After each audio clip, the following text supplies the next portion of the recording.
All right, welcome back to another episode of My Third Eye. Today, I am joined by Stijn, coming in all the way from the Netherlands. He reached out to me on Telegram, and I said, "Hey, I got some information on Tartaria. Can I come on the show and present it?" I said, "Well, you know what? Fuck yeah, let's do that." I said, I say it at the end of every episode or in my intros somewhere. You know, if you have something to offer, email me, Telegram me, Instagram me.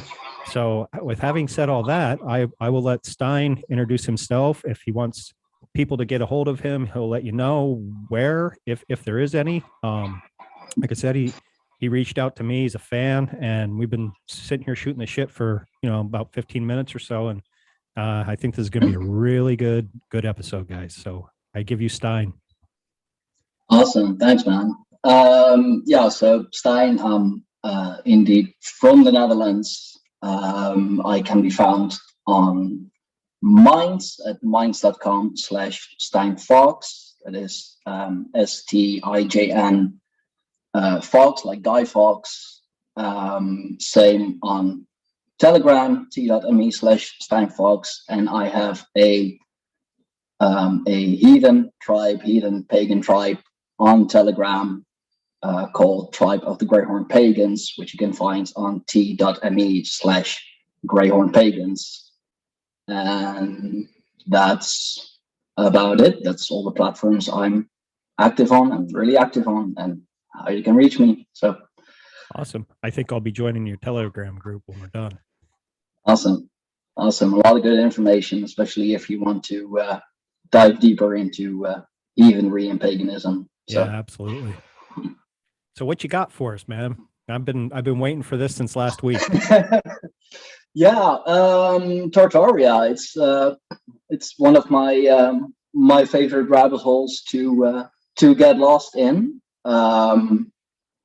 I don't really remember how I stumbled upon it. I honestly think it was through the what was it, like the Bloomberg article, even who called it the QAnon of architecture, because it's supposedly a conspiracy and all that. Of course, right. The Tartary Empire was a actual empire, first mapped by the former mayor of Amsterdam, former 7-time mayor of Amsterdam, I believe, Nicolaas Witsen. It spreads all the way from Russia to Mongolia, northern India, bordered by the Caspian Sea, Ural Mountains, and the Pacific Ocean. But that's the official kingdom of Tartaria. Tartaria is also has a lot to do with the so-called mud floods, which happened in the 1800s. Sorry, I'm really nervous. It's the first time. No, you're fine. So I'm trying to gather my bearings. I'll be fine. Yeah, the mud flood thing really, I just started hearing about that, and that's some interesting stuff. It really is, because supposedly, like, there are so many pictures floating around on the internet of buildings with like basement floors below sidewalk level and just covered up, which doesn't really make any sense. Like, if you're not using it as a basement, then why like put windows in and right. And such, and just like during excavations, for example, like whole stories of buildings just below the ground have been excavated. Still, it's knowledge that is suppressed somehow. Yeah, it's crazy. And then here over in Utah, we have the Mormon Tabernacle in Salt Lake City, and it's reported that there's like 7 or 8 stories that are actually underground. That those might have been the original stories of the building, and they just built on top of it. So it's like, why hide all this? You know what I mean? Like, what's the big secret? Yeah, and with a lot of those buildings, especially a lot of the bigger buildings, cathedrals, for example, you'll see a lot of the same style coming back, a Romanesque style with the big rosary windows, and you'll see them like from America to Africa to Asia, and then we're just supposed to believe that it's coincidence and that just by chance people on all those different continents had the same idea of building those buildings in a European Romanesque style. Yeah, and it kind of goes even to the pyramids being found all over the world. I mean, what is this connection to all this same type of architecture and structures that look the same but are on completely different continents, and supposedly nobody had contact with each other then? Like I don't know. So because maybe they did. It was like pre-internet times or like pre-civilization times even. So, there was no way that people could be in contact with each other. Yet you see indeed like pyramids and all those kind of structures come back all over the world, even on the same ley lines, the power grid of the earth. So there had to be a way that those people were in contact with each other. Like there is really no other possibility, because you can think of something randomly, and then someone on the other side of the world, of course, can have that same idea. But like so many people and so many different people on different continents at the same time having the same idea and just happen to build it on the same place in the same style. Nah, there's more than that. Yeah, absolutely. And that's kind of what us podcasters are looking to uncover, get people like you on to, give the world and my listening audience a better understanding of what we've been lied to about our history, and everything, really. I mean, I don't think we've ever really been told the truth, because history is written by the victors. So, tell people like you or, somebody else, starts digging and then is willing to go on a public platform to speak about it. No one's really going to know. There's people in my daily life that never even heard what's a podcast. You know what I mean? I'm like, dude, it's 2022. How do you not know what a podcast is? Like, no, exactly. Get with the time. Exactly. So I don't know. Crazy stuff.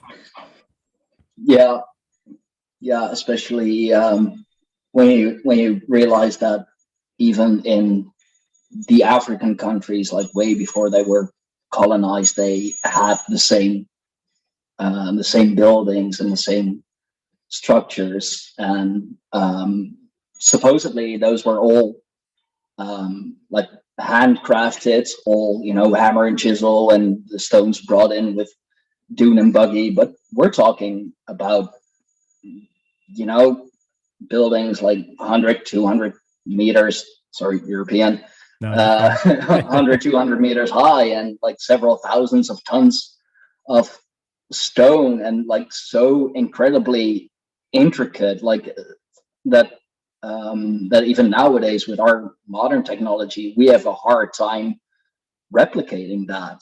And Absolutely. We're supposed to believe, or that it's all been done with hammer and chisel and like just sanding it down and whatever, and that's not how that works. Then they give us the narrative, oh no, ancient aliens came and helped us. Okay. I hate that theory. I'm not going to knock out that there might be aliens that exist, but I don't know. I find it hard to believe that ancient aliens are going to come down and help. No, I think we were a lot more. The ancient astronaut theory, basically, if there's something we don't understand, it was aliens. Right.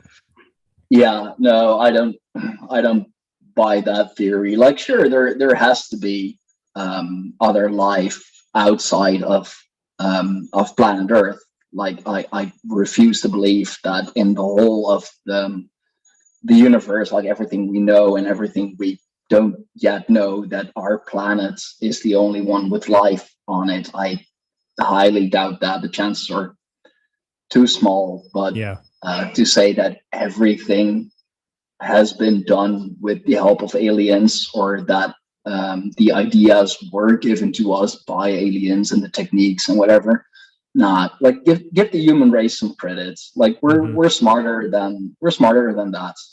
Okay, sure, you won't really see a lot of it nowadays, but we are.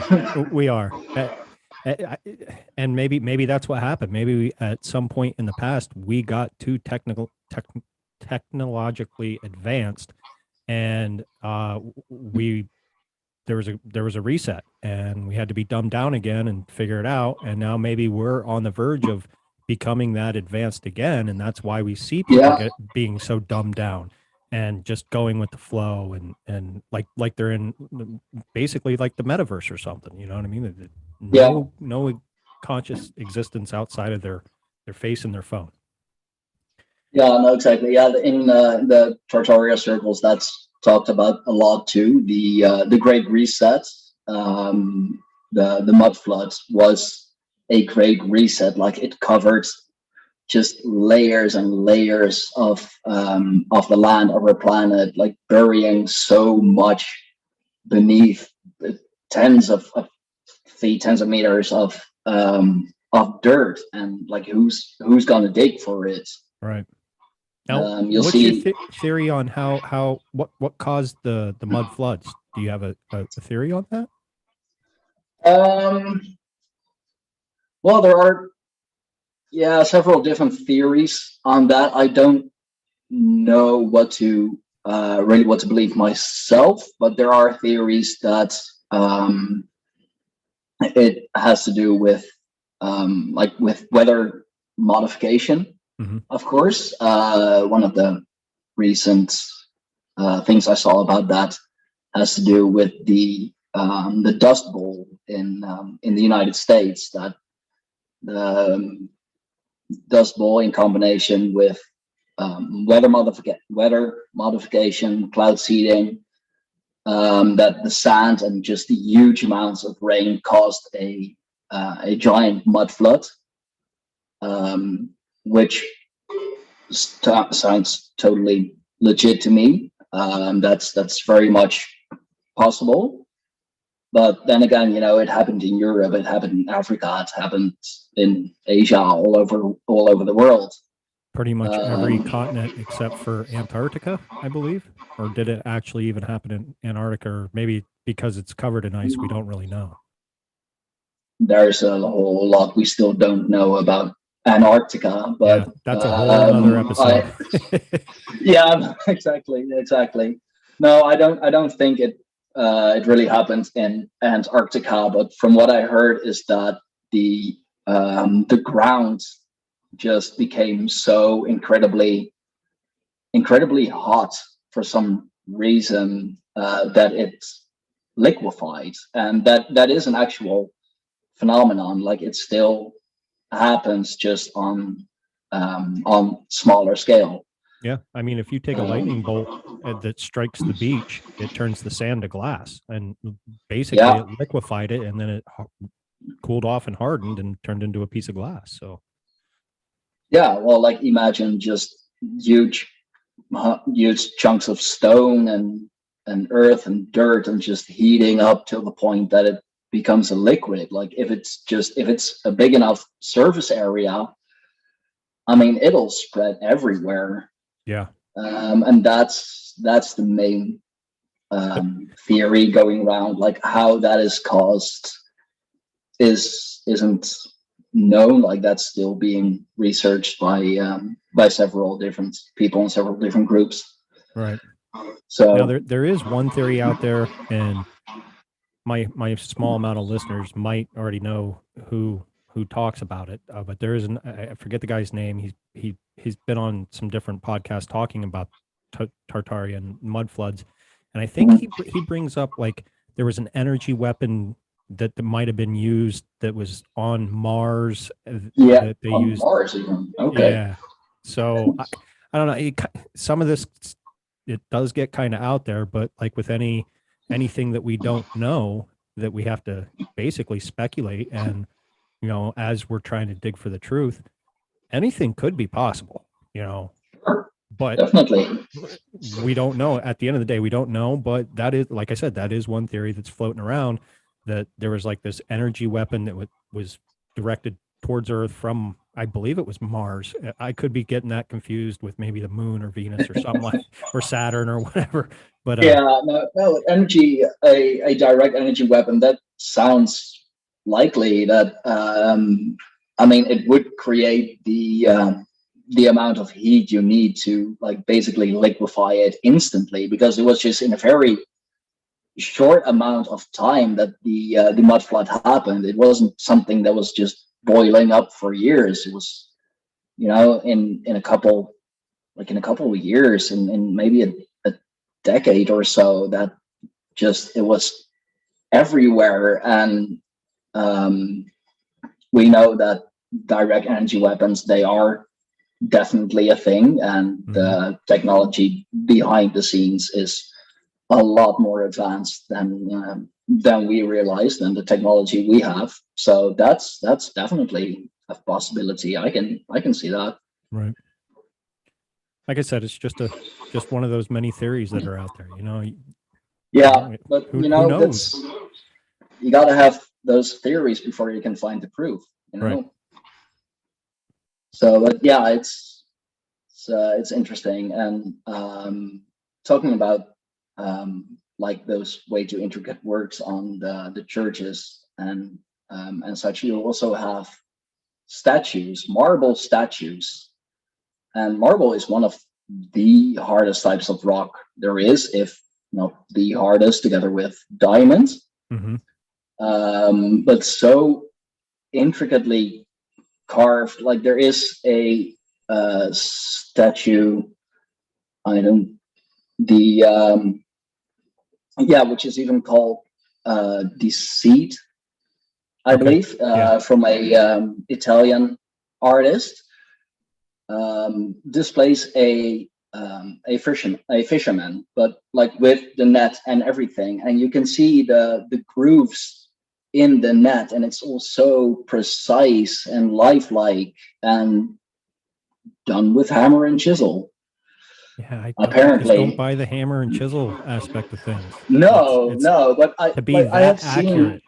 No. no, I've seen videos of how they carve granite nowadays, and it's with, with all kinds of power tools and just a whole lot of carving and handwork. And it's not even half as detailed as those statues back then. Right. And like we're using heavy duty power tools to just get the shapes in and get the holes in, and And it they takes did it all by forever. hand. Yeah, it takes forever. Yet these, what I mean, some of these structures, like you can even get into the World's Fair and stuff like Yeah, that. How quick yeah, things were built back then, and it's like, come on. Either we, like I said, either we were really advanced and had more knowledge, or used more of our brain than we do now, and then we got reset. I don't know. Something happened that yeah. And the that I World's think Fair, people are that starting to was, wake up to realize, and that's why you see all yeah. these people looking into this stuff. And the World's Fair were supposed to be temporary buildings, built just for the World Fair. Yeah. But they were so incredibly just huge and built with stone pillars and iron roofs. Yeah. And like, At a how is at a how time is when we didn't any even of have that? automobiles. We were on No, horse and buggies and stuff still. You know what I mean? Like, yeah, right. or were we? And like, how is any of that temporary, and all built within what, like 3 years, 5 years, Something like that. It was maybe? real Just, quick. yeah, like even buildings like the Notre Dame, for example, the most famous one there is. Like buildings of that size, of that beauty, were supposed to have been built in 5 years, Mm-hmm. maybe. Like, no, that's, I mean, an apartment complex, like they've been building a lot of apartment complexes here in my neighborhood, and it takes them longer to build something like that, which is basically just a concrete block. Right. But it takes them way longer to build that, let alone just a church with, stained glass windows and a rose window and all the details and the paintings and the statues in 5 years, maybe. Right. And then you can even look at 9/11. That's another topic, but how long it took them to rebuild the memorial. I mean, and that wasn't even super big or super intricate, but it took them almost a decade to build this thing. And it's like, why does it take you so long now? But back then, apparently, we could do it with like almost what we would consider today lightning speed. Yeah, and all with semi primitive tools and getting all the equipment and stones and the hardwood from hundreds of miles away from the quarry or the woods, and all by horse and buggy. Right. That's what made me go deeper into that, because just those things, like, they don't make sense. And I know that a lot of our history, like, we're not told the truth or the entire truth. So it's always worth looking into it, and then you find this and that, it connects to that, and like before you know it, you're like several videos and articles deep in just one topic. Yeah. So taking it back to Tartaria, were these an advanced? Was this an advanced? I don't know if country or what you would civilization, call, actually. Civilization. Were they believed to be super, like, more advanced, almost, kind of like you hear the rumors about Atlantis being, it was supposed to be super advanced and then they disappeared or whatever. And that's a good one, actually. Yeah. So, like, I guess the question I'm asking is, the territory that it covered was pretty much all of Europe. Am I correct? Yeah. Okay. So, like, who were the Tartarians?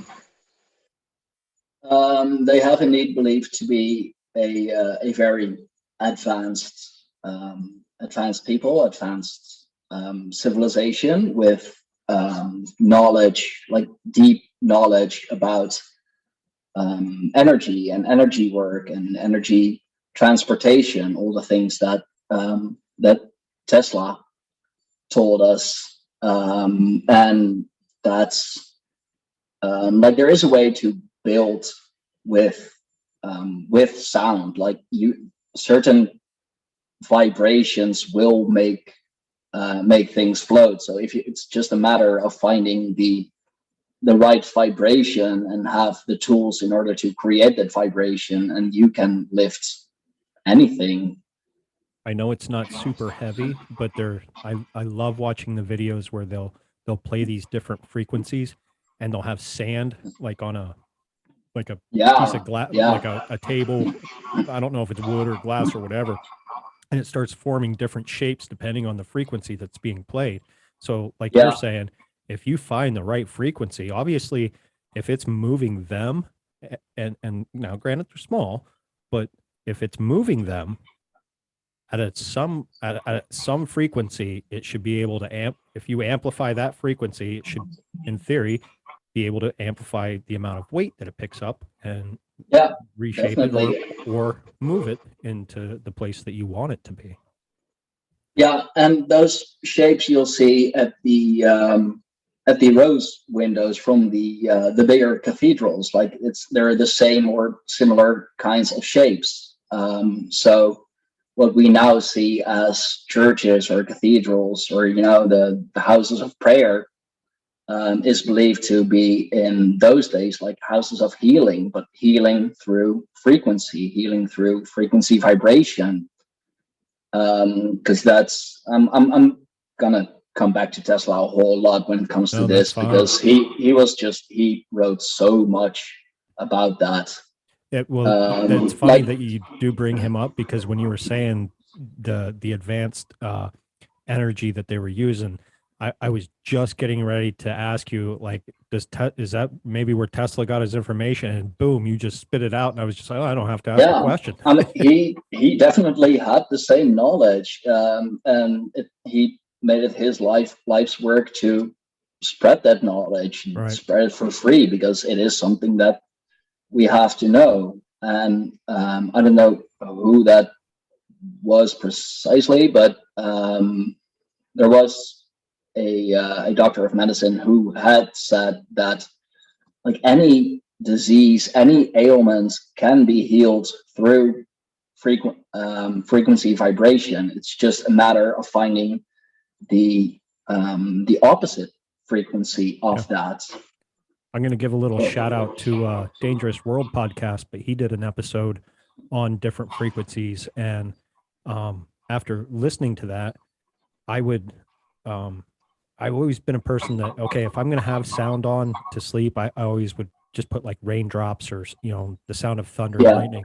And I would looked into like 528 hertz, to relax and heal and cleanse your body. And my wife looked at me and she's like, "Oh, you're weird. What the hell's all this? Da, da, da, da. Babe, it's just frequencies. It's like if you vibrate certain things on another level, it has potential to heal. It also has potential to be used as a weapon. The military's already proven that with some of their stuff that they've worked on. But yeah, it's fascinating how you can and like with music, we went from 432 to 440. I was just thinking 444 of that. or whatever the hell they want to do now. And even when I record, like, I have no way of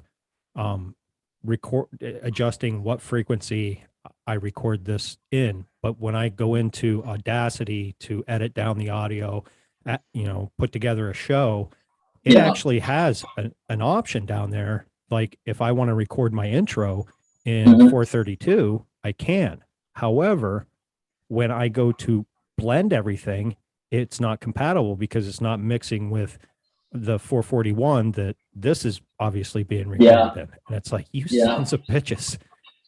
No, they're making it impossible to to, like, they obviously the ruling elite, the fake elite, they don't want a conscious people.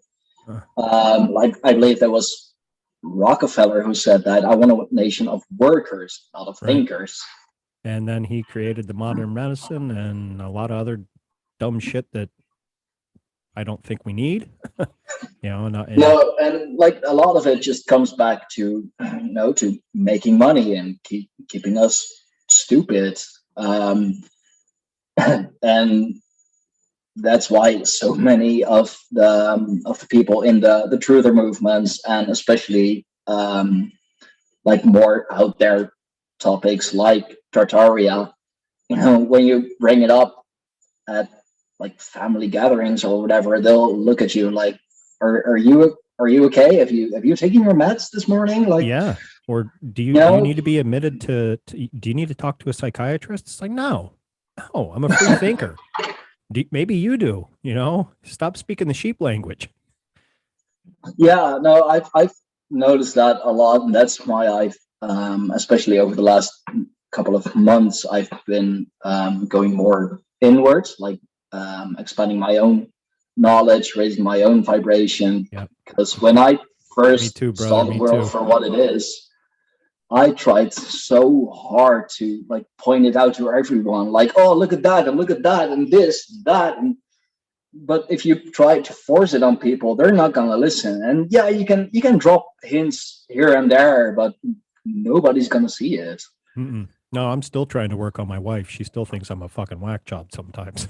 So, like, I'll drop little clues here and there, and I remembered the one thing that I dropped on her was it was last year's Super Bowl performance with The Weeknd, and I think it was in a combination between me dropping some clues and then other people that she was friends with on Facebook were pointing out the same things. And then she started going back. I said, well, go look at the Beyonce, go look at I forget her name, Katy Perry, and so on and so forth. I said, every year it's a ritual. it's a ritual that they're doing on the masses, because everybody tunes into it, whether it's just for the commercials or what, it's a Super Bowl. I don't, Yeah. I don't usually watch it unless my team's in it. And, I don't even, I hate to say this, like I used to have the NFL Sunday ticket. No, they don't plug this show at all. But I canceled it because I don't even want to know the shady shit that goes on in the NFL, man. Yeah. And, my team's the Green Bay Packers. Most fans of the show do know that. And I'm even an owner of the team. Like I bought stock of the team. It's one of the only teams that you can do that. But this year, I don't know if it's because I've been on this journey of like you said, inward, expression and looking into yourself to where you want to vibe on a more positive, level where, get the negativity out where, I used to watch games and get pissed if they lost. Now it's like, I don't even care if they're playing. I'll just watch the highlights the next day on YouTube, great. If you're in the Super Bowl, great. I get to watch you. If not, oh, well, I got a podcast to do and I got truth to learn. So back to the old Roman days, bread and circus to keep the people entertained, to keep them distracted. Yeah, it started off with a lot of those. In the United States, and now football and basketball is kind of day. Football more, I think. Basketball, I would say, is probably second, and then baseball, in my humble opinion. Baseball even played on a diamond-shaped field. Going back to the Freemasonry imagery and all that. That's really interesting. And also with a lot of those bigger football stadiums, if you look at them from above, they look like an eye. It looks like an eye staring back at you. And I believe most of them are, don't get me wrong, I don't know if they're all, I'm pretty sure they're all lined up facing the same directions. Well, it doesn't matter if it's in what state it's in, it's always facing like east to west, I believe. Or it's something to do with that. It's something to do with a certain way that they're positioned, and like you said, you bring, and they look like an eye and what have you. Yeah. So, yeah. As I'm sitting here talking with a giant eyeball behind me. But there's of course there is a difference in that. It's also about intention, like how do you want to use it, how you are using it. Hey, the Occult Rejects and New York Patriots, there's good magic and there's bad magic. It's all in the intent. Exactly. Yeah, and that's that's also why you have to know or at least like look up some of the symbolism, the imagery. Like you'll see it in so many places and going back so far in time, and like it all connects. It all connects back to the mystery schools, and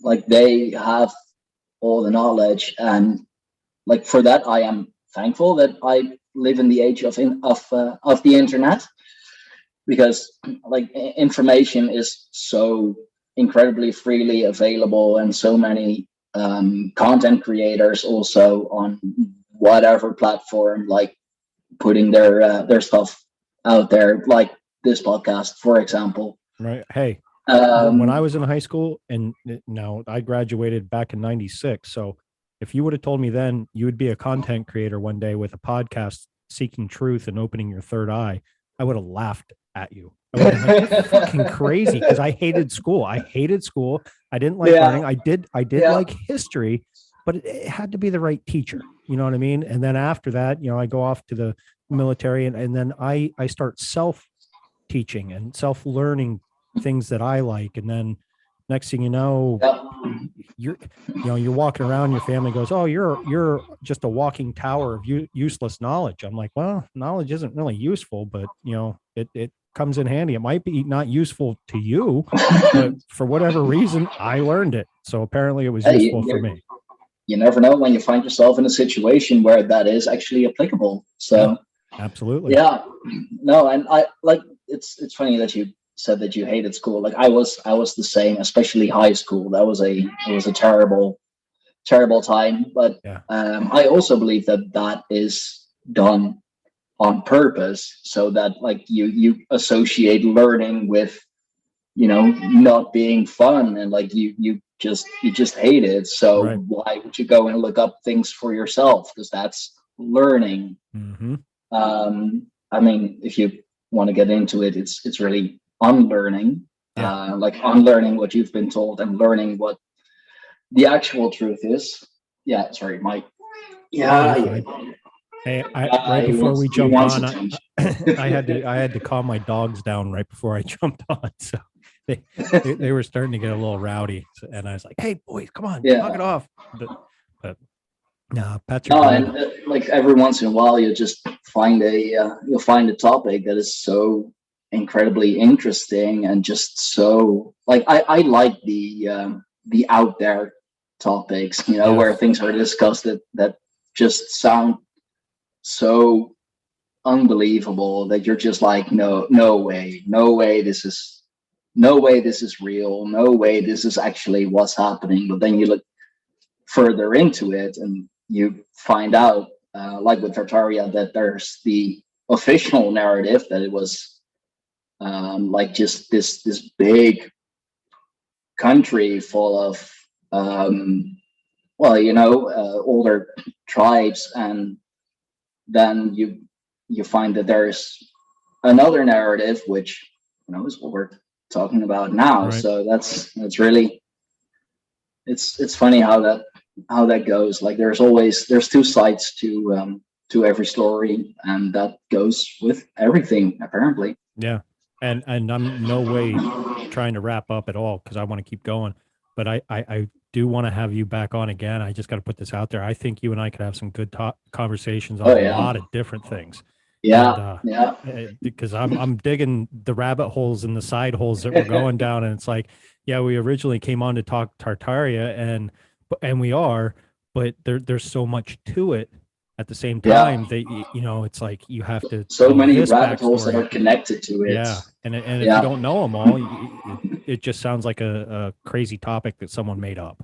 You know what I mean? And it's like, no, you yeah, gotta look at each hole that you go down, and you know the truth will be found. So yeah. that There is some mainstream, call it self disclosure, about Tartaria and Antiquitech, as they call it. Have you seen the movie the Green Knight? I have It not. came out just a few years ago. It's about the story of Gawain, one of the Knights of the Round Table from King Arthur. Oh, okay. I used And to be there really big is, into that back in my younger years.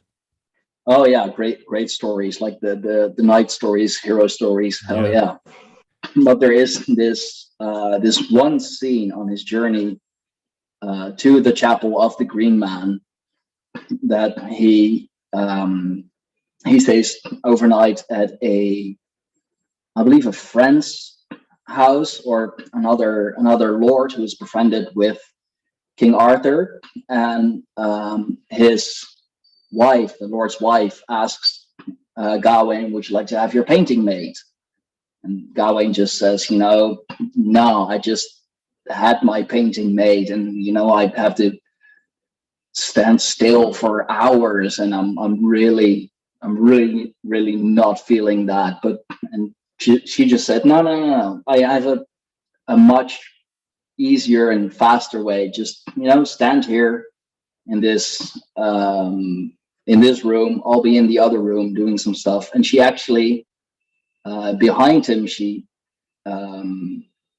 like she has this blank canvas on the easel, of course, and she smears some type of chemical on it, and like basically photographs him on the canvas, like through some sort of antiquitech, and just a very small hole in the other wall, which projects a beam of light, projecting him on that canvas. And I believe that to be some sort of soft disclosure, because there are many paintings like that who came up during the Renaissance period, specifically, that just like they came out of the blue. Like we went from the real dark and gritty and like the brush strokes visible paintings of the Middle Ages to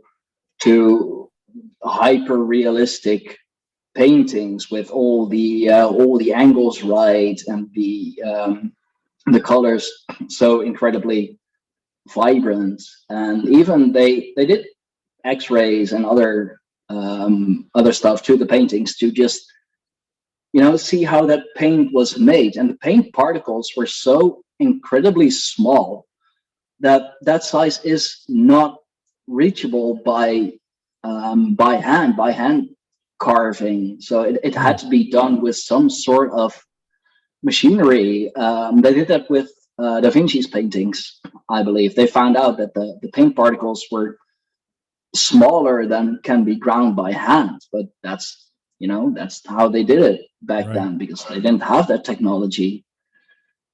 So that's crazy. So basically, they found a way. In a sense, it's the first camera. Yeah. They basically took a picture in a sense. You know what I mean? Like like I believe they had already had ways to like project a image through the use of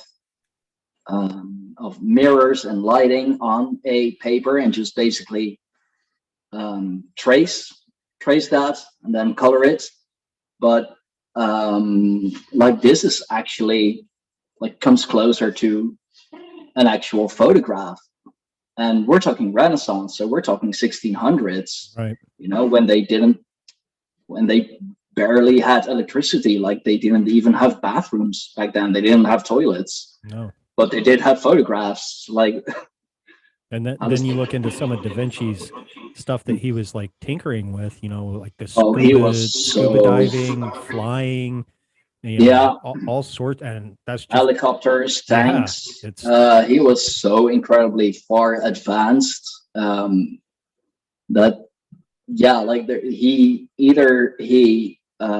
you think he could have been a leftover from Tartaria, or had Tartaria ties?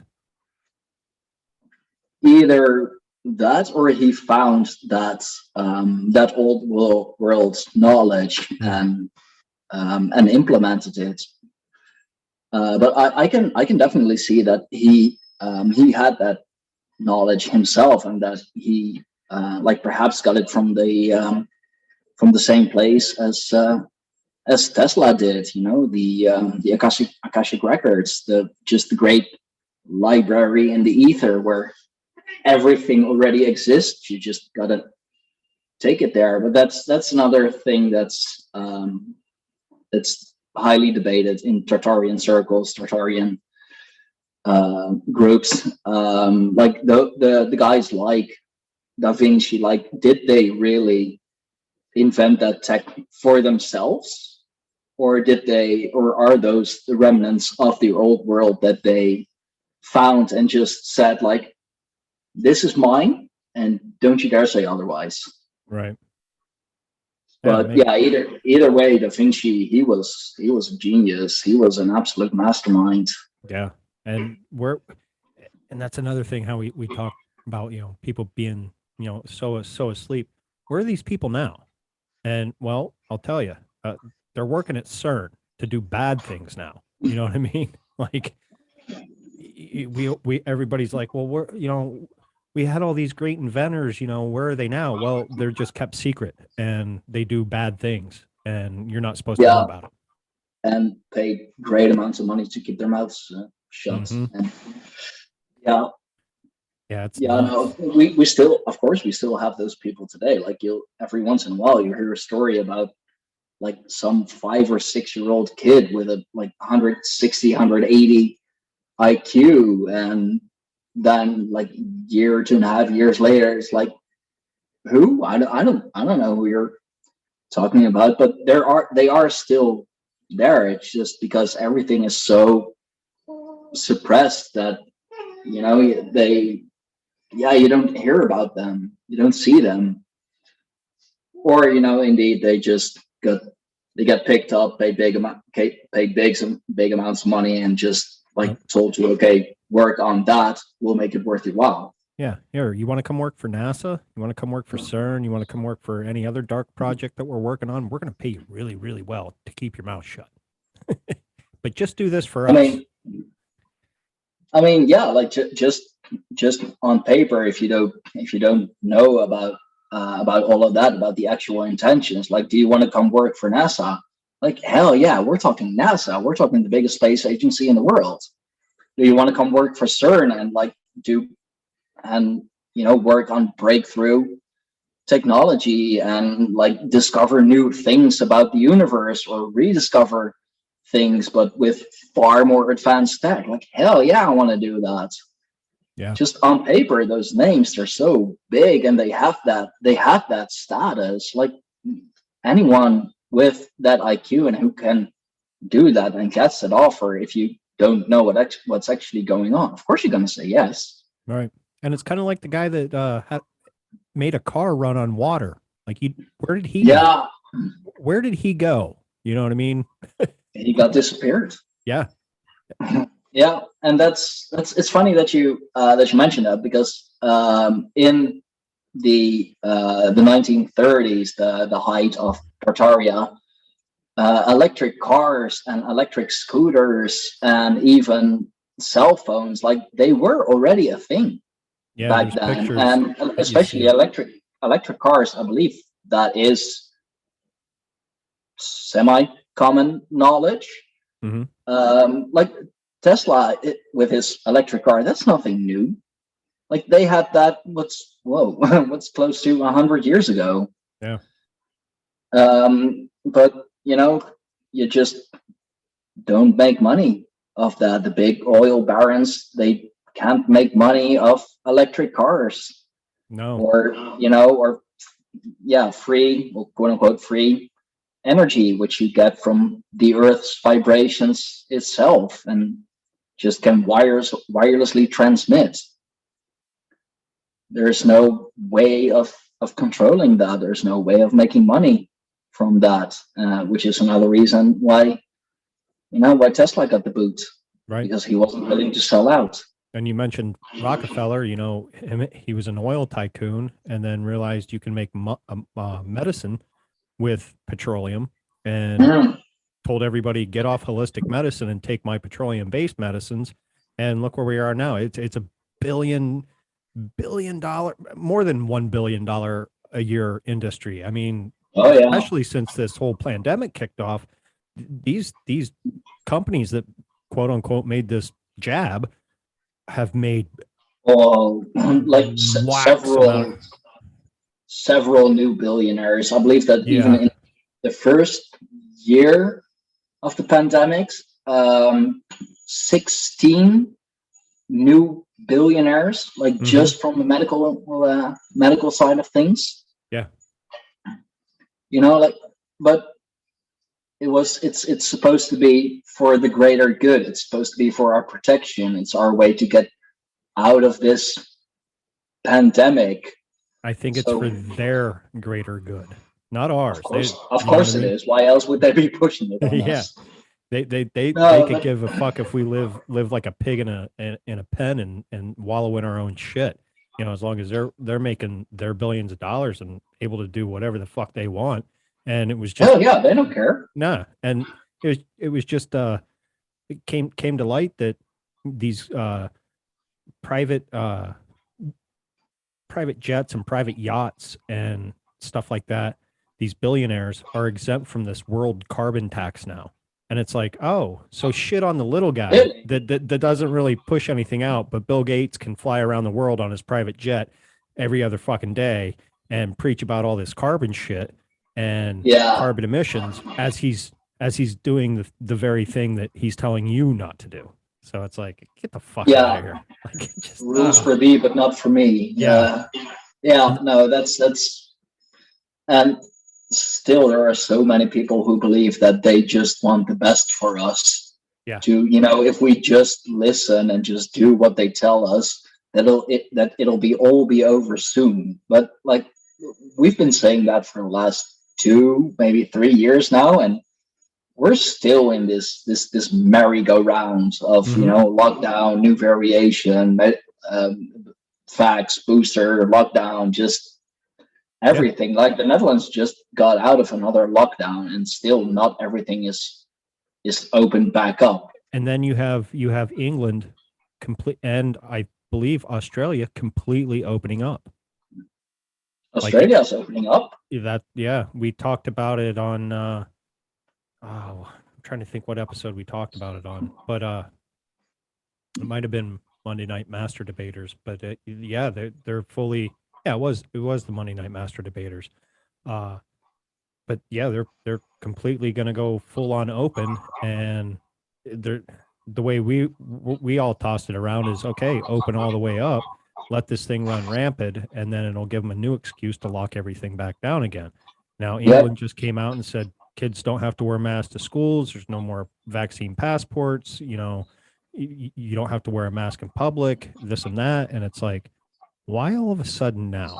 Like, like we're in the middle of a so-called pandemic, and like up to 2 weeks ago, it's, get the vax, get the booster, do this, do that, do, everything we just tell you. And now it's, we're giving you your freedoms back. Yeah. That you should have never taken in the first place. Okay, so what's the catch? What's behind this? Because don't tell me you're doing this out of the goodness of your own heart, because no, they don't have a heart. No. And I've said this before, and I'm not the only one that has ever said it, but the last time somebody said, I'm here from the government and I'm here to help, he killed a lot of people. Yeah. Yeah. Those are some of the scariest words you can hear. That's one of the most frightening sentences in human history. Because then, you're screwed. And I know this is kind of off topic, but if you take it to the whole Q thing, that's basically, in a nutshell, what it was all about. Oh, the government is here to keep you safe and rescue you and save you from the government. It's like, get the fuck out of here. No, you're not. Yeah, but the good guys in the good government guys are here to rescue you from the bad guys in the government. Yeah.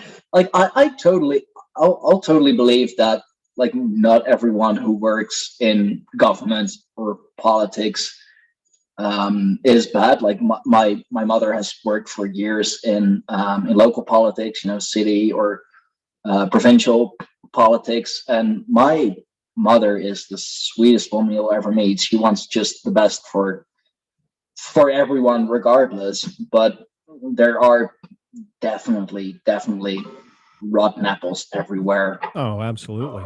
And that even with police, even with, over here in America with our 3-letter agencies, at the end of the day, the guys that go in, really want to do a good job, do a really good job. It's the ones way above them that are into some shady shit and nefarious shit that no, get them out. Yeah, it's good cops, bad cops. It's just that the bad cops are on top. Yep. And make all the actual decisions. Yeah. And it's funny with the Q stuff. Indeed, just, I mean, I'll believe there are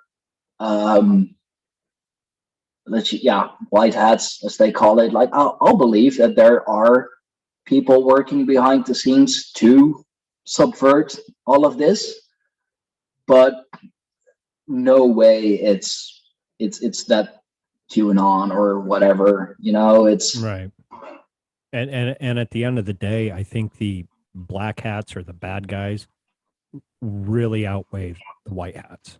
And, I could be considered a white hat with, the way I run my podcast, trying to get truth out there, but at the end of the day, I have no effect on world politics or changing, the world with any guests that I have on. I might change people's minds, Yeah, but that's it. Like if you can just, that's why you, or why I have been focusing a lot on myself recently to raise my own consciousness, to raise my own vibration, because that way people are kind of forced to either like come and rise to my level or stay low and stay behind.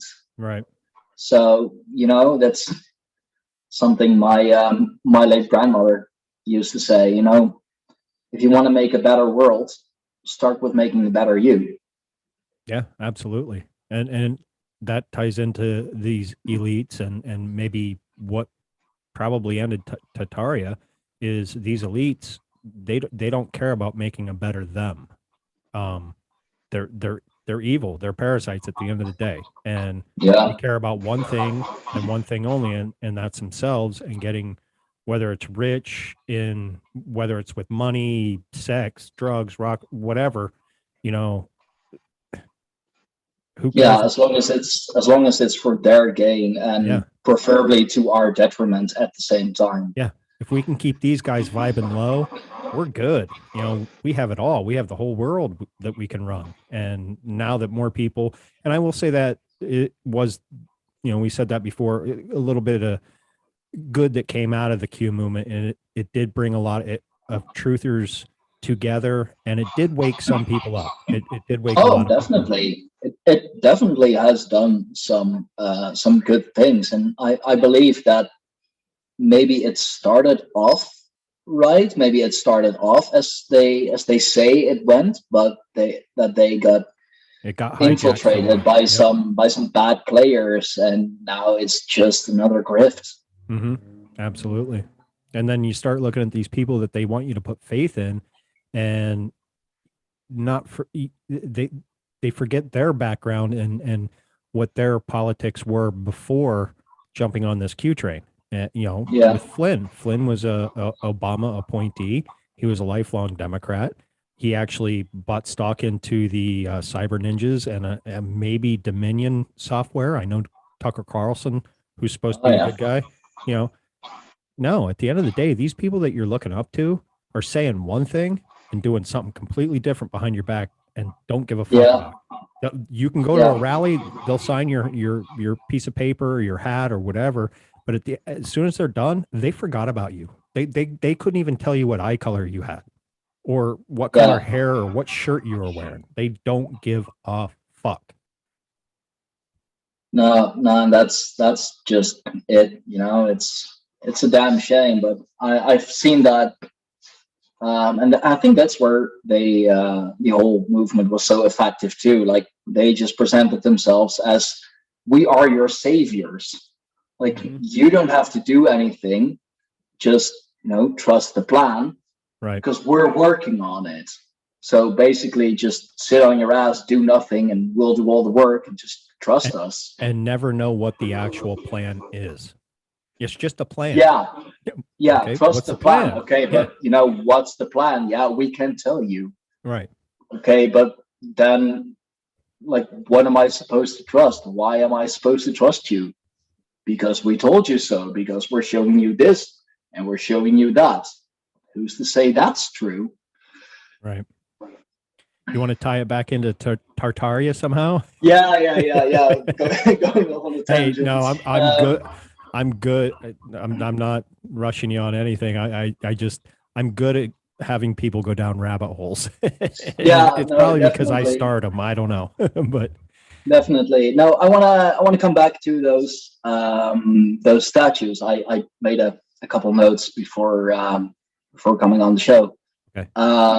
There is another theory which I find to be really interesting, that some of these statues, that they are so lifelike because they are actually petrified, like literally petrified people, Mm, because there are, like, just the most famous story there is about that, Medusa, right. the Gorgon. Like if you look into her eyes, they'll turn to stone, or the like, what is it? Some mythical creature, I want to say, basilisk or something, I don't know. But if you look at them, if you come upon them, you turn to stone. There are even stories from the Bible with the destruction of Sodom and Gomorrah, turning to a pillar of salt. Yeah, exactly. Because she looked back. She did something she wasn't supposed to. And I think that's really, I mean, that's maybe way far out there, but I mean, if there is not some truth to it, then why all the stories about those mythical creatures that can turn into stone? Why is it in the Bible? Why is Medusa such a popular myth? And like even her head that was brought to the king, like it was used in warfare to turn the enemy soldiers into stone. And certain stone pillars, like the three sisters in Australia, they were believed to be at a time actual sisters, and got punished. And talking about self-disclosure, for example, the trolls in the Lord of the Rings movies or the Hobbit movies, when the sun rises, they turn to stone. And kind of like a gargoyle. Yeah, for example, yeah. But and they only came to life at night.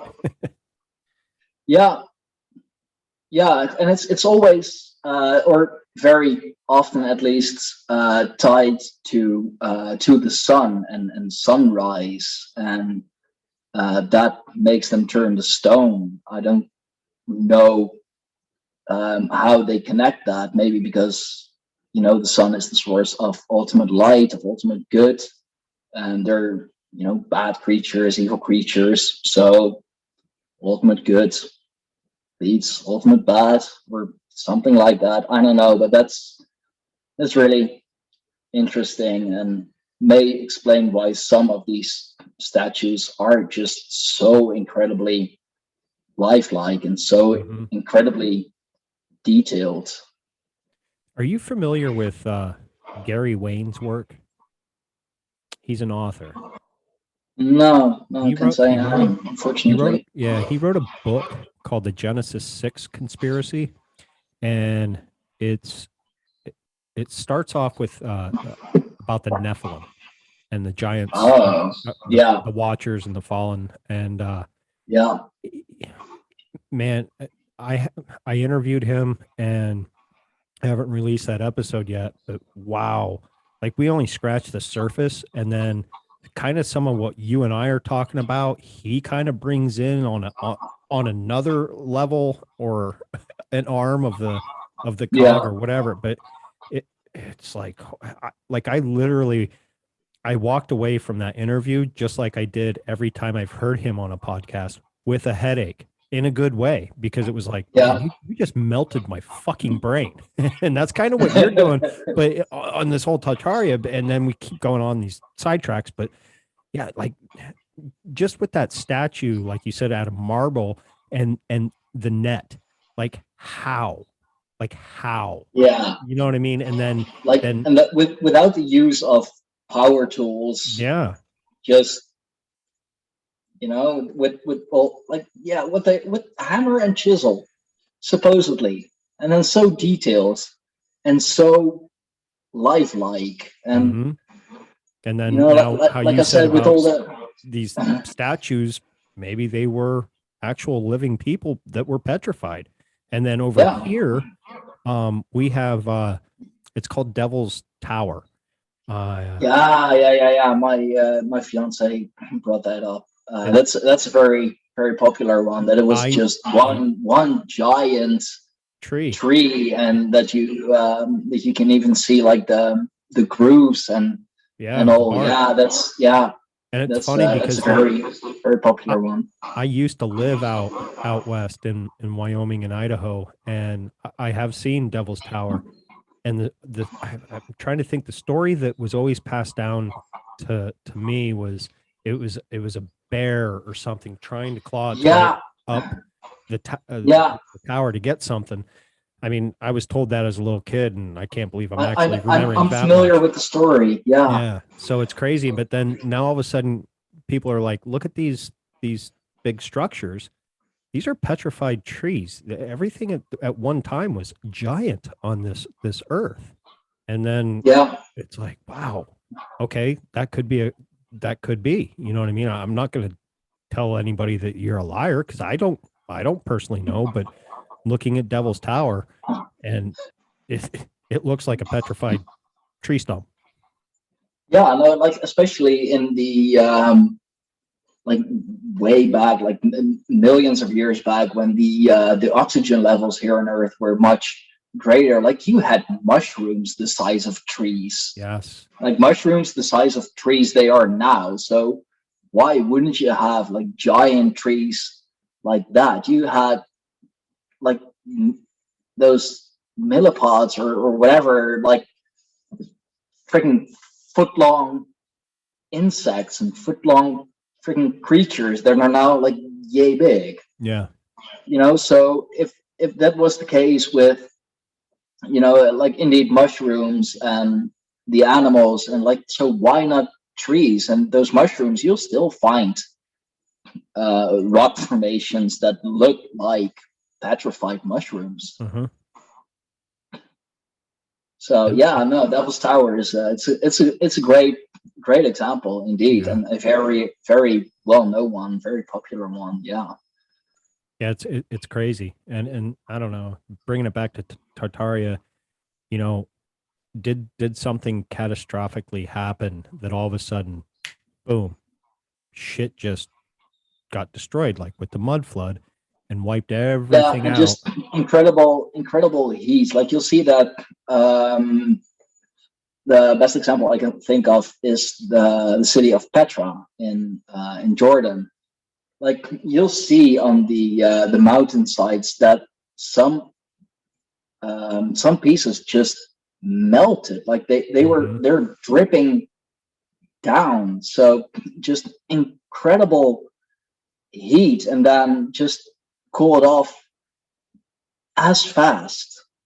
So it melted and then petrified, like both in an instant. So um and same with the huge mountain ranges, for example. It's like there are theories going around that those are just giant, molten and petrified castles. Yeah.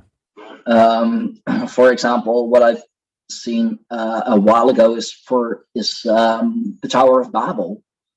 That was a like just a Tartarian city. Like the whole tower was just one city. Like cities were just these huge buildings, these huge castles, and everything and everyone just lived in that building, in that castle. There are old maps who will display certain cities just as castles, Yeah. which I It's thought just, yeah, that's really, which also ties into, I'm not sure if you're familiar with that. It's maybe more well known, Star Forts. yeah. Yeah. Yes. Um there's a couple podcasters out there that have touched this topic. Yeah, I believe there's some weird connection there that we're just now discovering and just scratching the surface on what these things could have been or what, supposedly they were military forts, but hmm if that's the case, then why the star shape? right. Yeah, easier to defend. Mm, How, if the enemy is coming like right at you, then to have everything at an angle, like how is that that doesn't make better? military strategical sense at all. You know what I mean? You want like how we think of a castle. Okay, it's square in the front. Okay, that's their way of entrance. So you put all your soldiers up there. you're firing arrows and doing all this and, you know, whatever. With Yeah. a star, they're coming at you from all different angles. And that doesn't Yeah, make and like, sense. you know, either with, if it's cannons or bow and arrow or whatever, like what's easier to like stand at an angle and try and shoot that way, or like just straight, like you said, you know, the old timey castles, like, yeah, the towers, they were circular, but you know, greater range, but especially in the front, they were all squared, you know, just head on. Yeah. But then supposedly star formation or star fort would be just another tactic, another way of defending that would also work.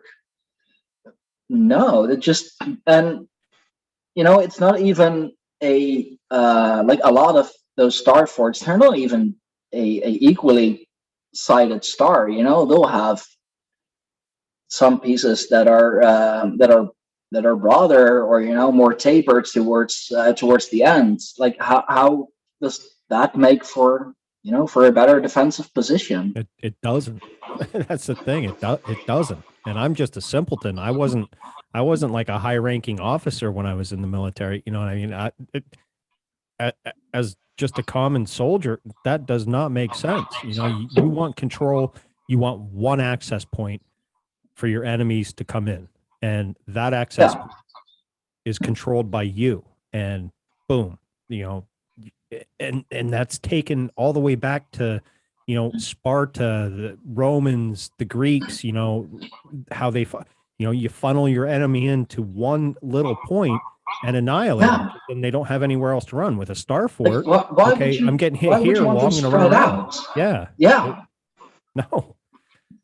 Uh, and even like, indeed, like back in the Roman days, and the Greeks and whatever, like the phalanx formations, the most the formations that they used that were the most effective were all squared. mm-hmm. They were all squared. You don't see a Roman army in a star formation, like walking up. Too many weak points. Yeah. It was either square or it was a half circle, you know, and Yeah, moving forward. And to this day, we use the same style, you know, strategy. Whether it, okay, now we might not use 30 men in a frontline battle, but you know, we might have three guys over here, two guys over here, and a guy up top, but it's still squared off, or a half circle where you might have your sniper up here and you got your two riflemen over here, you know, taking shots. yeah. Whatever. They're not forming a star; they're forming a straight line. Like, Yeah, I mean, the Vikings, they had their shield wall. yep. Nowadays, we translate that into a tank, Mm-hmm. but it's still a block. It's still a square, or you know, a rectangle at best. Yeah. And even the Spartans had the same thing. You know, they put up shield walls, whether they got it from Yeah, the Vikings, which, in my humble opinion, I could be wrong, but I think they did, because I think the Vikings and their origins date back way before the Eastern European and or Western European and what have you. They they spread out.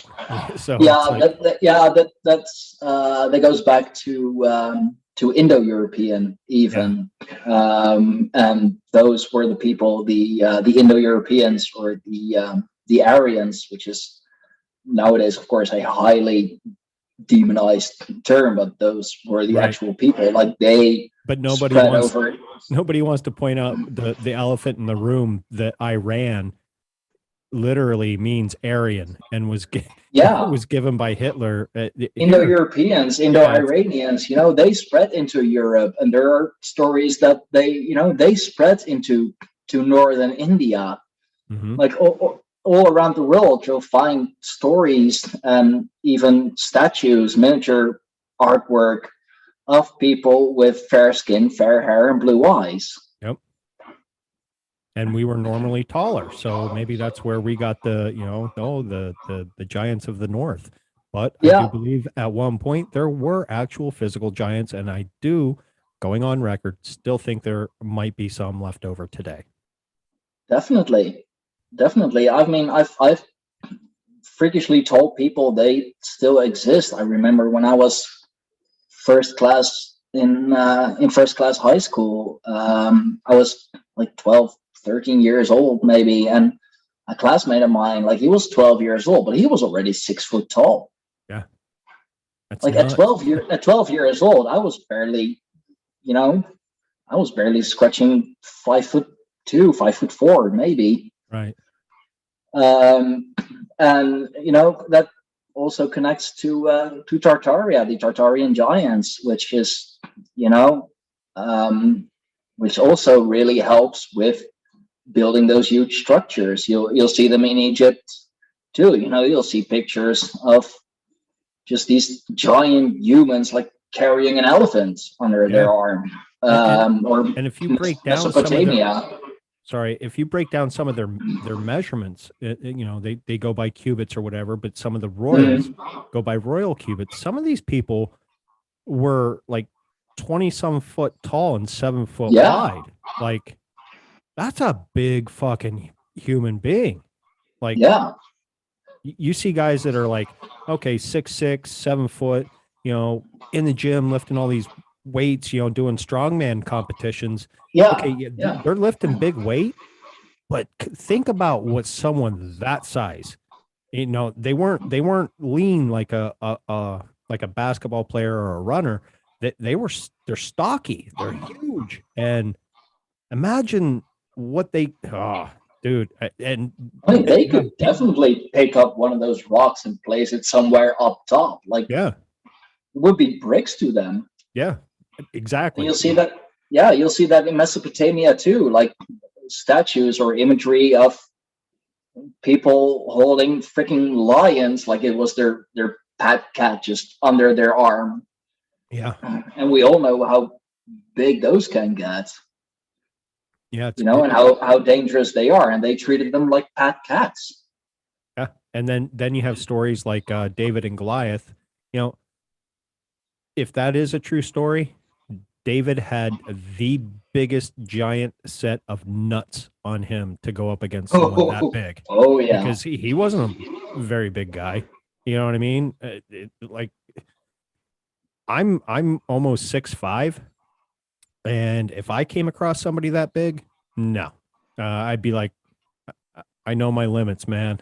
I'm good. Exactly. Like, and then, like you said, imagine walking up to someone, like maybe even in Tartarian days when they already shrunk, but still, 8, 9, 10 feet tall. Like, walking up to someone like that and being half their size, Yeah. I don't know. I think I'd shit my pants, just to be honest with you. I'd be like, no, fuck this, I'm out.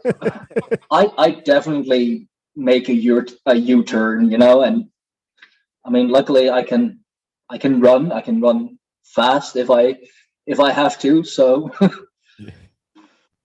but I can't run very fast, but I think in that situation, my will to survive would make me run fast. that would definitely kick in. Fight or flight. Okay, flight. You. No, but those.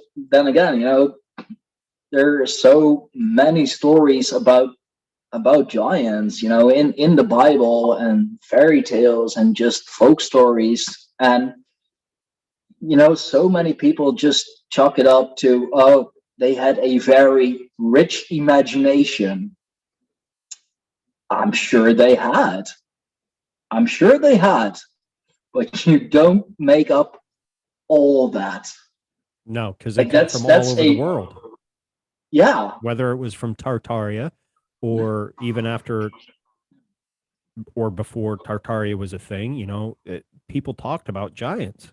It doesn't matter what civilization, what race. I mean, even the First Nations people here in America talk about giants, and giant beings, all the way down to South America, Africa, up where you're at, Russia, even I think even over as far as like China and stuff. It's like, okay, something happened at one point where these people and maybe these giants were the leftovers from Tartaria, or I don't know, because nobody knows exactly when Tartaria fell. There's some talk that it No, was there's a certain time period, but then again, there's um, so 'cause- much that we don't know, and right, because our timeline could be off. exactly. I was gonna get to that. What came to all of this, the post that I shared in your Telegram group about the coins where the with the letter I or the letter J, and then the date, which would stand for Jesus, or Iesu, as he was named in Greece, I believe. Which is weird because I don't know how they get that translation from Yeshua or Yahweh, Yahuwah. Like it, I you'd don't think it I would don't translate more to like a Joshua or a Josh, but yeah. hey, I'm neither here nor there. I'm, believe in whatever you want to believe in.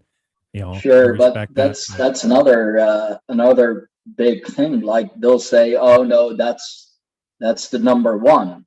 mhm. No, that's not a number one. Like that's a very convoluted way of writing down a number one. Like you just do a stripe, that's number one. No, it's an I, and sometimes very clearly a J. So there are theories that even our timeline is off by 1,000 years. That Yeah. they added 1,000 years to our timeline.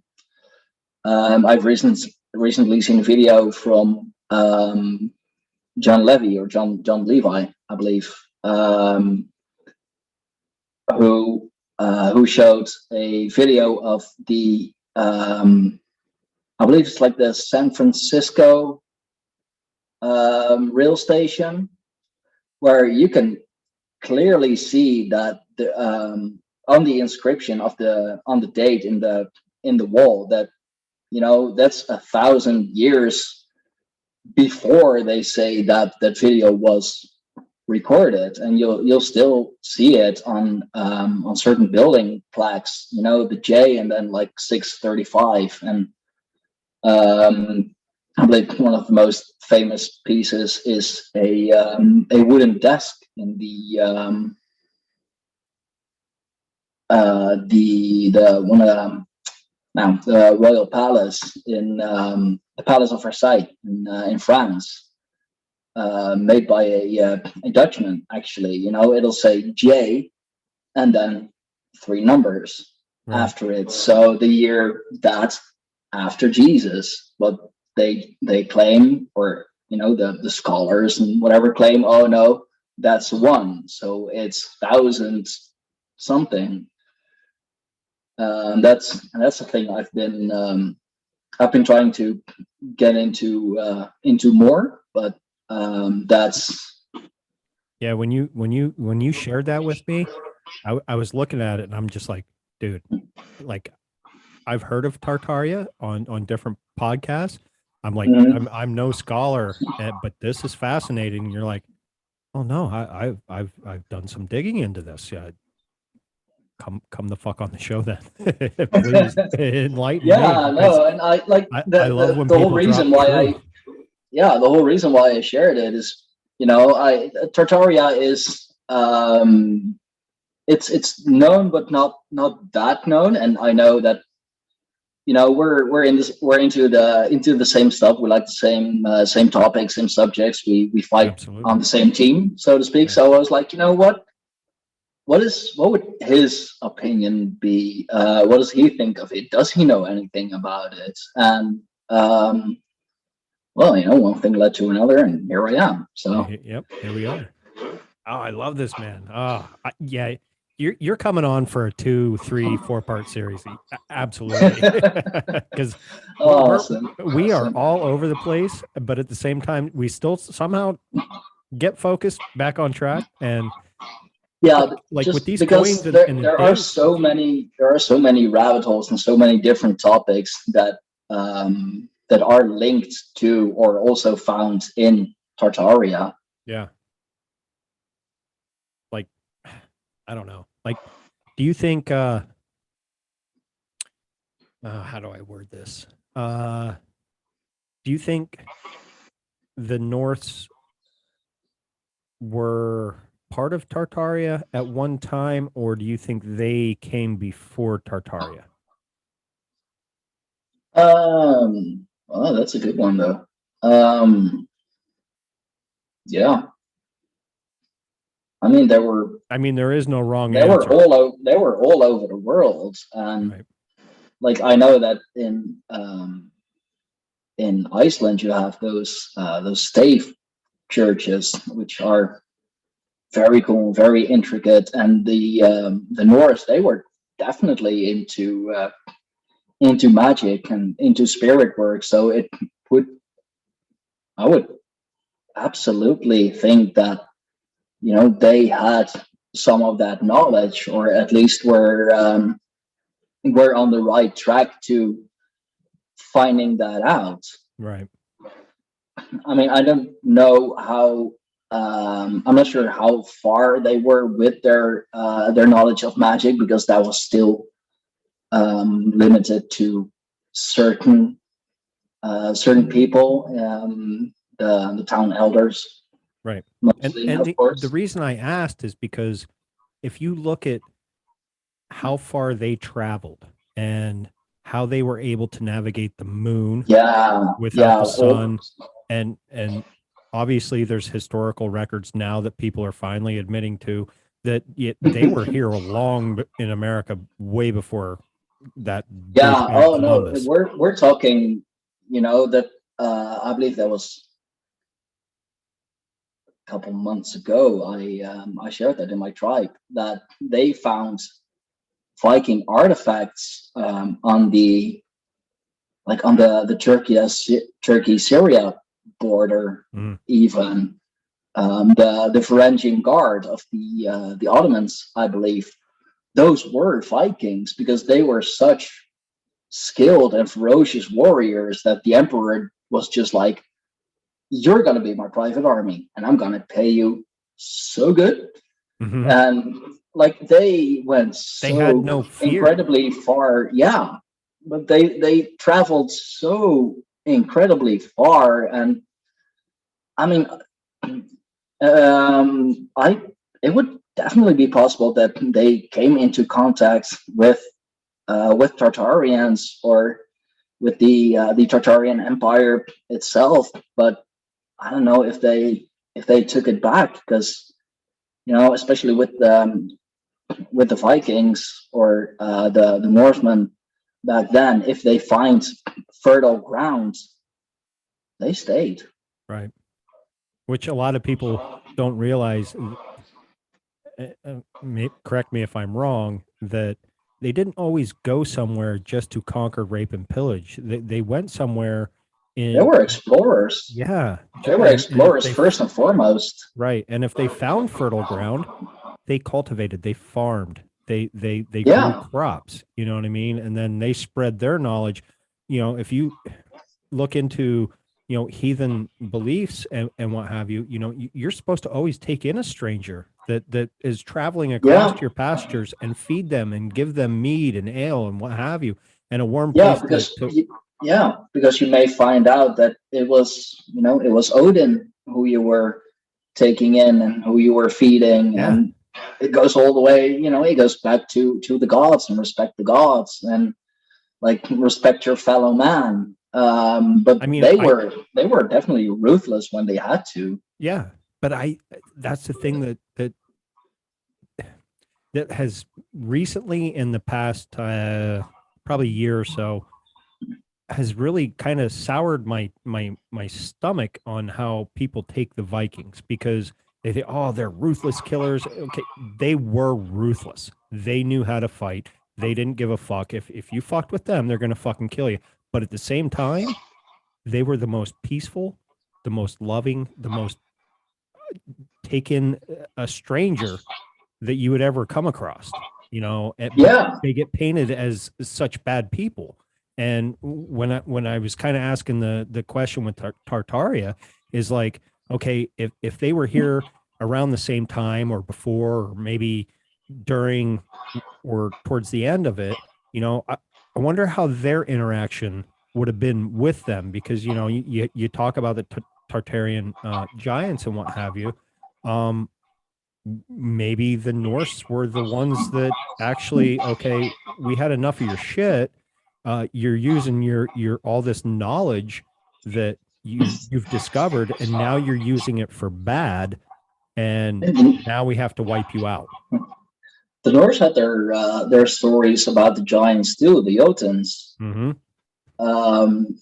The All Father Odin, I believe his mother, I believe it was his mother. She was a giant. They definitely had those stories too, and in Norse mythology, going back to the petrified humans, there were a darker kind of elves who lived at the bottom or near the bottom of the Yggdrasil, of the world tree, Mm-hmm. who had the power to turn humans into stone. So those myths and those stories, they go all over. And I don't know if the Norsemen, if the Viking, the heathens, if it was before or during, but there are definitely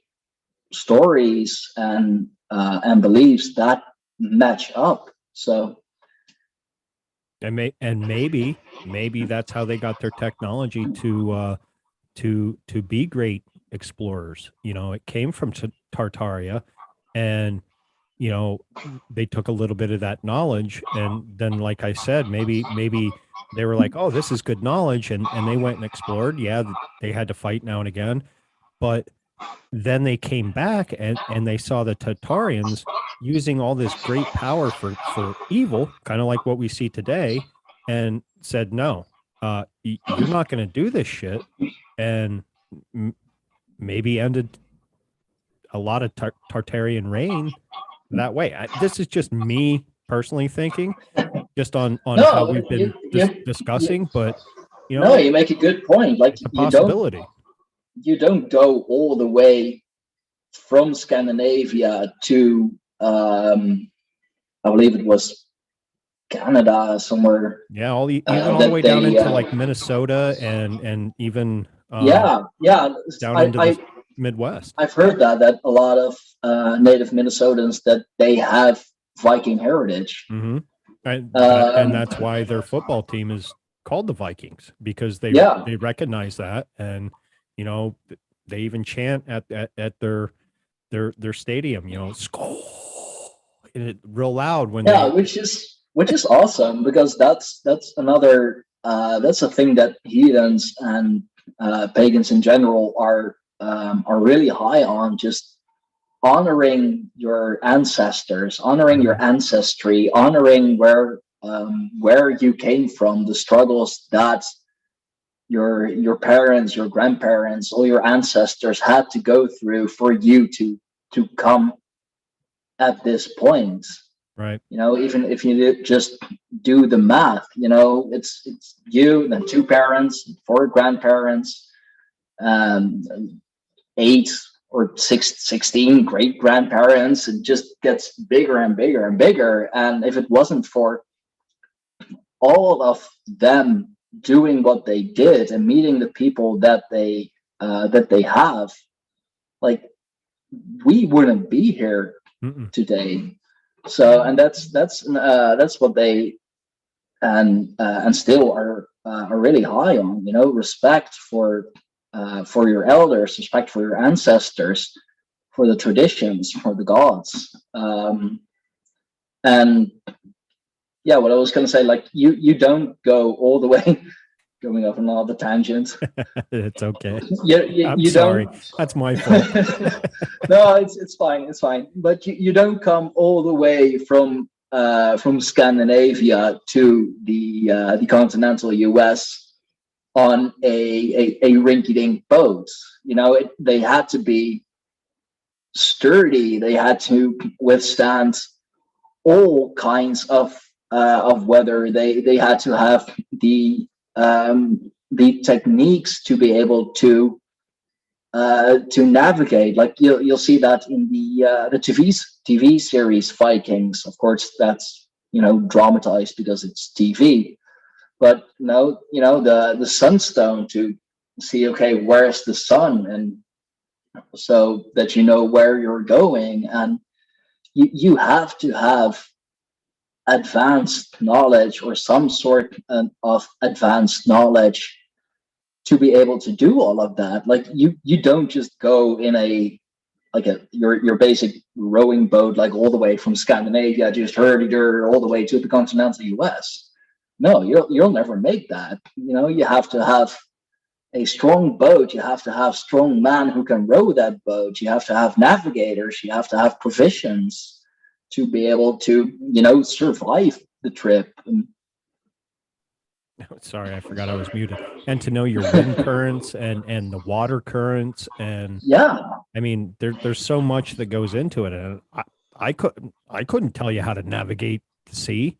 You know what I mean? Now there are people that obviously there's schools for that, and you can get trained, but this all derived from, the quote unquote the Vikings, and okay, maybe where did they get their knowledge from, or did they have it and pass?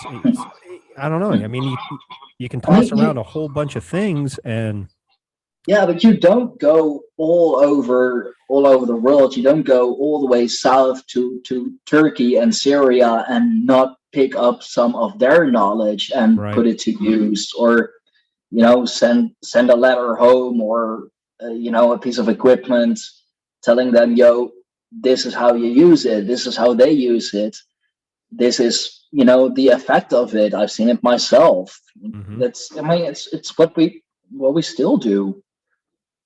Oh, absolutely. With everything. I mean, hell, we're doing it right now. We're passing knowledge Exactly. back and forth, Yeah, exactly. And so, yeah, they definitely had some sort of advanced knowledge. I mean, yeah, sure, nowadays there are schools for that, but they had to find that out all themselves. Mm-hmm.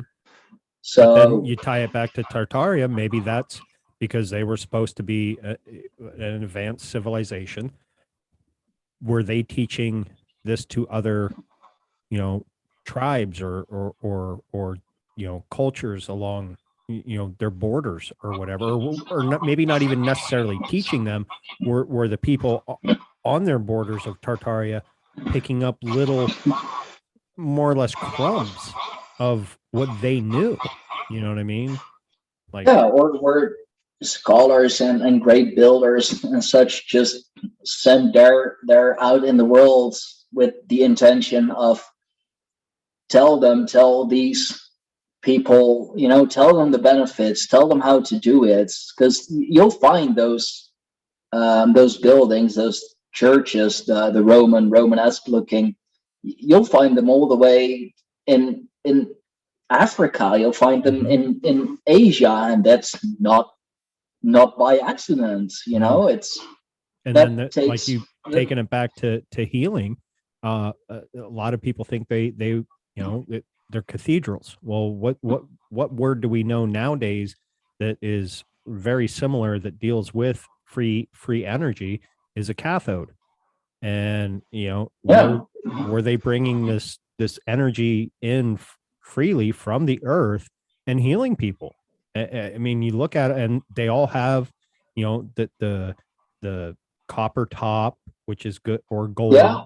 that is good for conducting energy. And now we sit here stagnant and look at these. Oh yeah, that's a beautiful building. Well, why was that building built, and why is it so beautiful?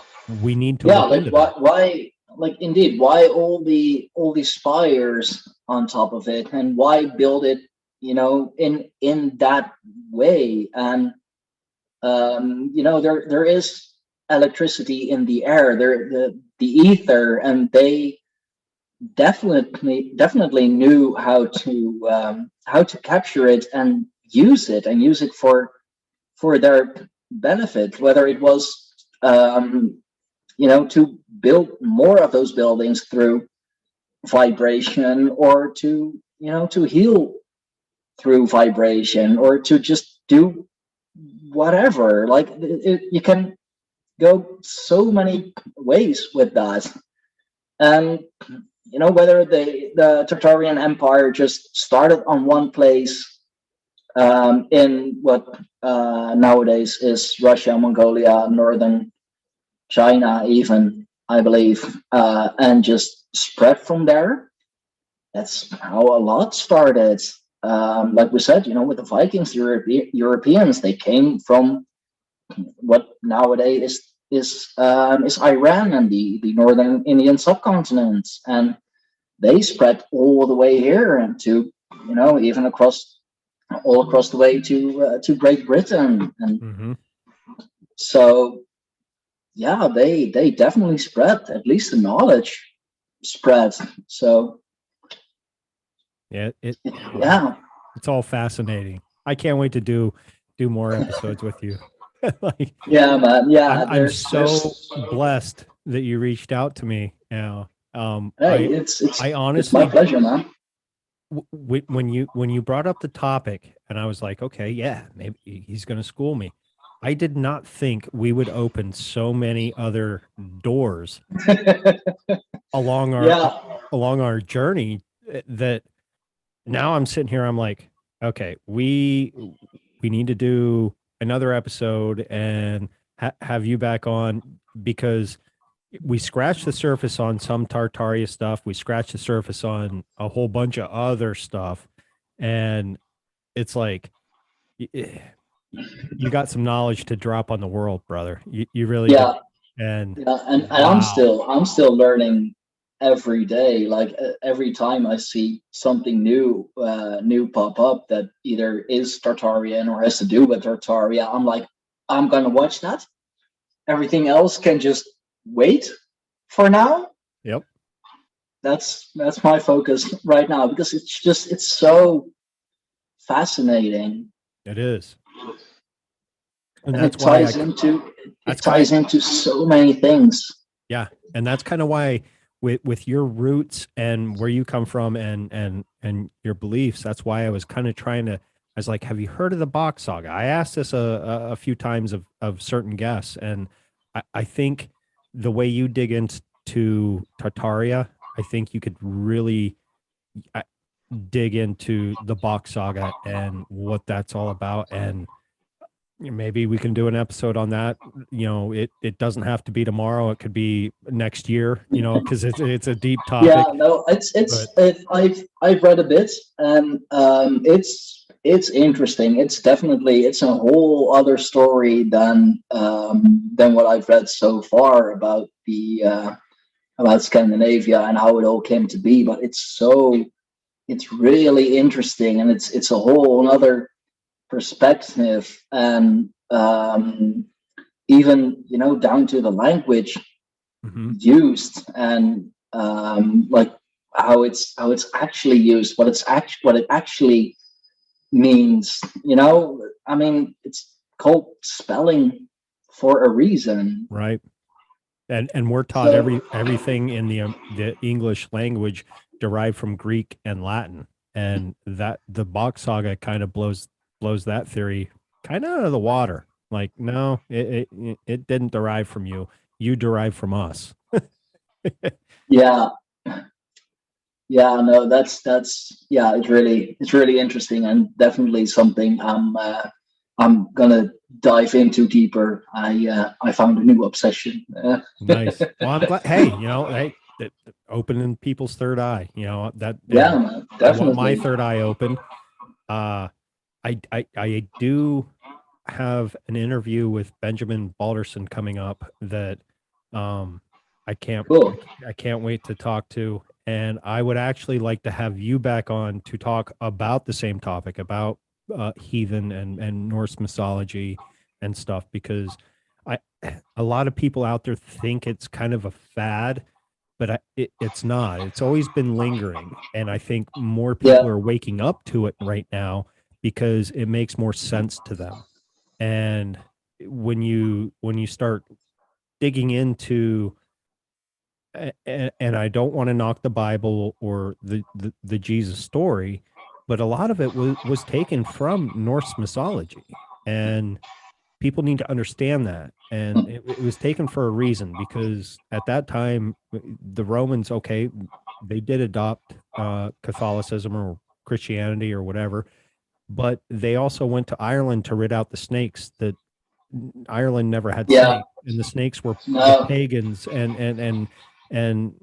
the I'm drawing a blank, but anyway, and then adopt everything else from them. And it's like, Yeah. come on, guys, but it is what it is. And if you believe it, that's fine. That's great. If you don't, that's great. I'm not here to push my religious views or, on anybody, because at the end of the day, we're all free thinkers, If it believe in helps what you you want in to. life, if it helps you in life, if it helps you, be a good person, be a good man, be a good woman, or become one, you know, So believe believe it. Just so be it. It's all about just being a good person. And like, yeah, you don't need religion for that, but that's if it helps, if it's something that you can just like grab onto in times of need, in times of in dire times, absolutely, yeah, please do. Better to do that than just get lost and don't know what to do, where to go, because there are too many lost souls already. no, absolutely. Well, we'll wrap it up there. Plug anything you want to again, just in case, we're coming up on 2 hours, so people might have forgot where to get a hold of you. I do put Yeah, things in yeah. my show notes, so, but yeah, let people know. And like I said, I want you to come back on. We're going to talk a little bit off the air, because I have a few personal questions, but Okay. uh, come back on, and we got to get your knowledge out there, man. And Yeah, I'm so man. blessed that you reached out and took my advice. Hey, reach out to me. If you think you have something, you came on, you've never been on a podcast before. You're like, No. I'm sorry, I'm kind of all over the place. I'm nervous. Hopefully your nerves have calmed, and because Yeah, I definitely. I feel mean, that they have. We've had a great conversation, and I understand where you're coming from, because the first time I was ever interviewed or was on somebody else's podcast, even the first time I did an episode or interviewed somebody, mhm, I was nervous as all can be, and yeah, every now and again I'm human, I still get that way, but the more I do it, and I'm not coming on. I don't ever want anybody to come on the show to feel like I'm judging you, because no, what you have to offer, you know, is beneficial, yeah, whether it's to me or to a listener, or I'm going to say more often than not, it is beneficial to me, because that's why I started the podcast, is to gain more knowledge, to open my third eye, to yeah. see the truth and find the truth, and explore all these different routes. And like I said again, man, Stijn, I'm blessed that you reached out, and I made a new friend, and It's I'm gonna yeah, have you it's my back pleasure, on, man. and I can't wait to talk and what have you. So again, I'll turn it over to you. You plug Yes, anything that you want, and make sure you get it out there and let people know where to get you. yes. So I can be found on Minds. That's minds.com/Stijn Fawkes. That's the main social media platform I use. All free speech, peer to peer, all good. You can find me on Telegram at t.me/SteinFox, and you can find my tribe, the tribe of the Greyhorn Pagans, also on Telegram on t.me/Greyhorn Pagans. In there, we discuss everything from just basic heathenry till like all kinds of spiritual things. I believe we even have one or two Hindus in the tribe nice. who enlighten us on the more eastern side of things, which is all very, very cool, very interesting. Those are the things that I'm active on most. So everyone's welcome to join. Awesome, man. Thank you for coming on. And to all the listeners, I hope this helped open your third eye on a range of topics, because we did set out to cover one. We covered many, and and I tell any guest that comes on, they're like, "What topic do you want to cover?" I'm like, "You cover what you want to talk to. The information that you are going to be putting out is the information that needs to come out at that time, and I don't put time limits on most of my episodes. That's why when I do Talk of the Tavern, you might have a 50 to an hour episode, and then the rest are like 3 to 4 hours long. You know what I mean? It's like, no, everybody's just flowing. The energy's great. If you want to go like I did with Alan, almost 4 hour episode, just with him alone, the information needs to come out. And I'm glad you reached out to me and get this information out there. And again, we're gonna hook up and do a couple more episodes. And you're more than welcome to be a repeat guest anytime. Just reach out. Yes, hit me up. Forward to it. And we can talk on a whole array of issues. I have that feeling. So oh yeah, we can talk about many things. Even more than we have already. Like, so we touched on so many different things. It's crazy. We did. And on that note, thank you for listening to another episode of My Third Eye, and I'll catch you on the next episode.